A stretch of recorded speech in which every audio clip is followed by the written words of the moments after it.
Thompson ने जो परमाणु मॉडल दिया वो एक तरबूज के आकार से प्रभावित था।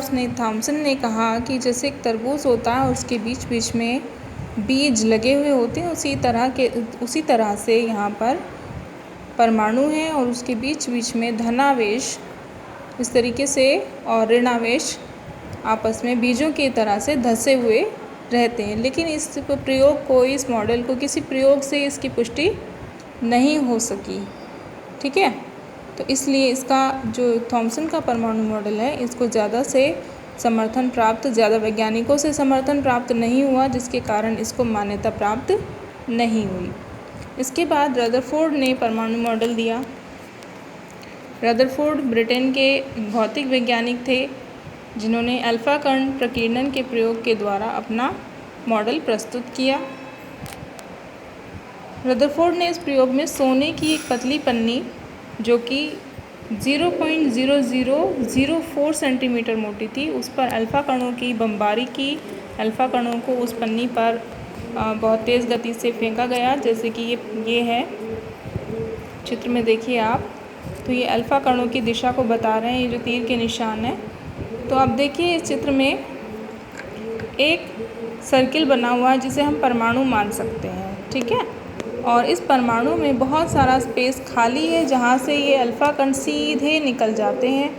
और बहुत सारी जगह पर ऐसा होता है कि अल्फ़ा कण सीधे आ रहे हैं लेकिन एक पर्टिकुलर पॉइंट पर आकर वो अपनी दिशा से मुड़ गए हैं। ठीक है, लेकिन बहुत ही कम जगह पर ऐसा हुआ कि अल्फ़ा कण आए और वापस उसी दिशा में लौट गए।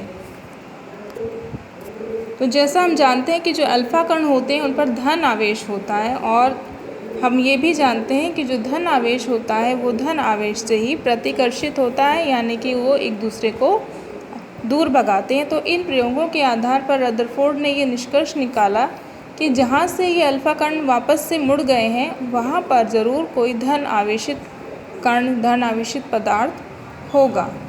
ठीक है, और जहाँ पर ये सीधे निकल जाते हैं वहाँ खाली जगह होगी या फिर कोई ऋणात्मक आवेश वहाँ पर मौजूद होगा। तो इन प्रयोगों के आधार पर रदरफोर्ड ने क्या निष्कर्ष निकाले कि परमाणु का जो संपूर्ण धन आवेश होता है, जो कि प्रोटॉन के रूप में उसमें उपस्थित होता है, वो केंद्र में इकट्ठा रहता है। और जो नाभिक का आयतन होता है, केंद्र जो होता है उसे ही हम नाभिक कहते हैं, और नाभिक का जो आयतन होता है वो परमाणु की तुलना में बहुत ही कम होता है। तो आप देखिए अगर इसको हम परमाणु मान लें पूरे सर्किल को, तो ये जो बीच वाला सर्किल है ये नाभिक होगा, और जो कि इसके आयतन की तुलना में बहुत ही छोटा है। ठीक है, यहाँ देखिए फिर परमाणु का जो नाभिक है वो ऋणावेशित इलेक्ट्रॉनों से घिरा रहता है।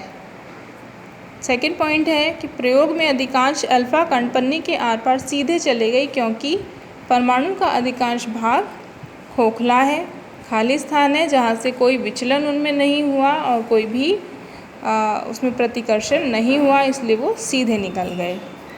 कुछ अल्फ़ा कण जो नाभिक के पास से गुजरे वो अपने पथ से विचलित हो गए। जैसा आपको अभी बताया कि जो धनावेश होता है वो दूसरे धनावेश को प्रतिकर्षित कर देता है, इसीलिए यहाँ पर आते ही ये अल्फ़ा कण, क्योंकि इसमें भी धनावेश है और इनमें भी धनावेश है, तो यहाँ आने के बाद ये अपने रास्ते से विचलित हो गए।